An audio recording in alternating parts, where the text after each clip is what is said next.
లేదా చెప్పండి? ఈరోజు మనం గుండె నిండా దేవుడు ఉన్నాడా?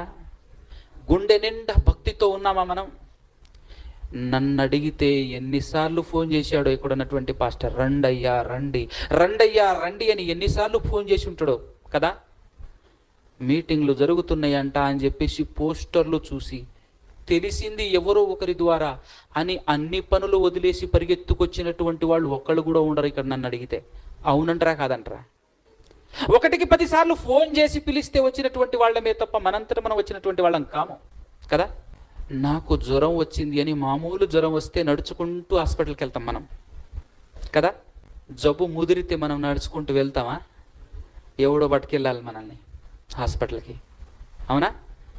మనం ఆ పొజిషన్లోనే ఉన్నాం కదా, అంతేనా కదా? ఎవరో గుంజుకెళ్ళాలి, ఆ స్థితిలో ఉన్నాం మనం. మన ఆత్మీయ స్థితి అక్కడుంది. మనంతటా మనం నడుచుకుంటూ వచ్చినటువంటి వారం కాదు ఇక్కడికి అనేటటువంటి విషయాన్ని మాత్రం గమనించండి, అవునా కదా?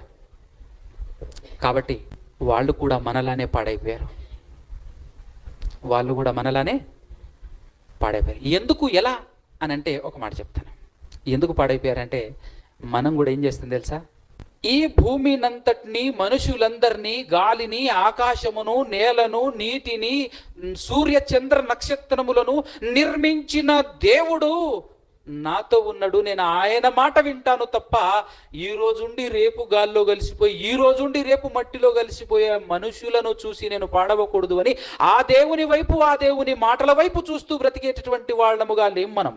ఎవరిని చూస్తాం ప్రతిదినము? మన చుట్టుపక్కల వాళ్ళని చూస్తాం, మన చుట్టుపక్కల వాళ్ళను చూస్తాం. వాళ్ళను చూడటం వల్ల ఏం జరుగుతుందంటే భక్తి తగ్గిపోతే వాళ్ళు కూడా, ఇజ్రాయేలులు అనేటటువంటి వాళ్ళు కూడా ఏం చేశారో తెలుసా? చుట్టుపక్కల బ్రతుకుతున్నటువంటి వాళ్ళు ఇష్టానుసారముగా, ఇష్టరాజ్యంగా అడ్డగోలుగా బతుకుతున్నారు.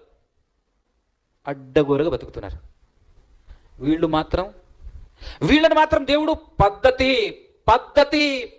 అంటున్నాడు.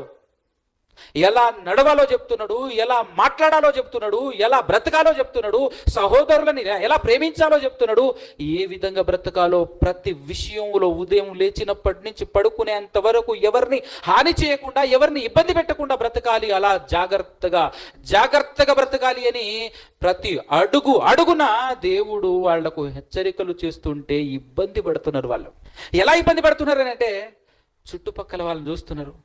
ఒరే, వాళ్ళు ఏం చేయాలన్నా అడ్డువాపు లేదు. ఎవరితో వ్యభిచారం చేయాలన్నా వ్యభిచారం చేసే తిరుగుతున్నారు. స్త్రీలకు అడ్డు లేదు, పురుషులకు అడ్డు లేదు.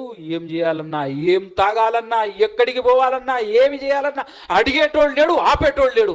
కానీ ఇక్కడ ఏంటంటే